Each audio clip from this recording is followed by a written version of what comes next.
প্ৰৱেশিলা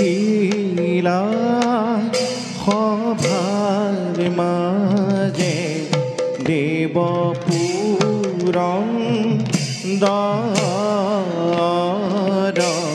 প্ৰৱেশিলা সভাৰ মাজে দেৱ পুৰন্দৰ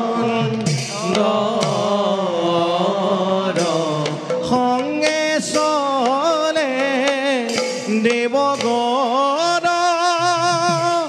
দেখিতে কুপৰ সংগে চলে দেৱগণ দেখিতে কুপৰ এহি মতে পাইলা গোয়া সভাৰ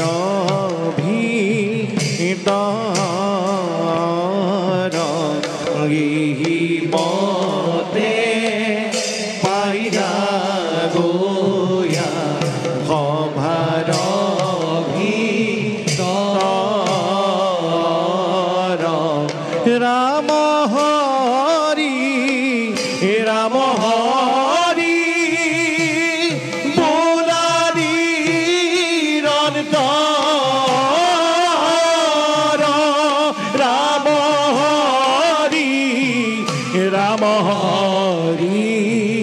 বোলাৰি ৰন্তৰ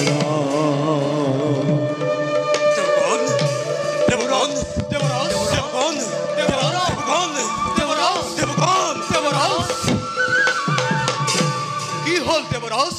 আজি আপোনাক বৰ উত্তেজিত যেন লাগিছে সঁচা দেৱৰাজ কি হৈছে আপোনাৰ ঘটেনে স্বৰ্গপুৰতে কিবা অখন্তৰ দেৱগণ দেৱৰাজ কিয় পাৰে পাৰে স্বৰ্গৰ দেৱতাই মৰ্তৰ মানৱ কিংবা দানৱৰ হাতত হৈ লাঞ্ছিত কেতিয়াবা কেতিয়াবা ব্ৰহ্মা কেতিয়াবা ৰুদ্ৰদেৱৰ দ্বাৰত বলিয়ান হৈ বিৰোধৰূপে আহি স্বৰ্গ দ্বাৰত কৰেহি আঘাত তাৰেই যেন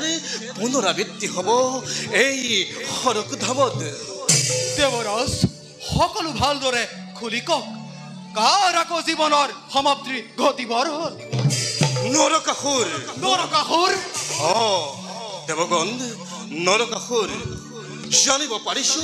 প্ৰাগজ্যোতিষৰ ৰজা নৰকাসুৰে সৈন্যে অমৰাৱতীৰ পুৰে হৈছে অগ্ৰসৰ কিন্তু এইবাৰ ইন্দ্ৰৰ ব্ৰজ নহয় ব্যৰ্থ সাজু হোৱা দেৱগণ সাজু হোৱা সমস্ত শক্তিৰে যদি নৰকৰ সেই জাৰস সন্তান নৰকক শৰীৰ কৰিম পান শূন্য দেৱৰাজ আপুনি অলপো চিন্তা নকৰিব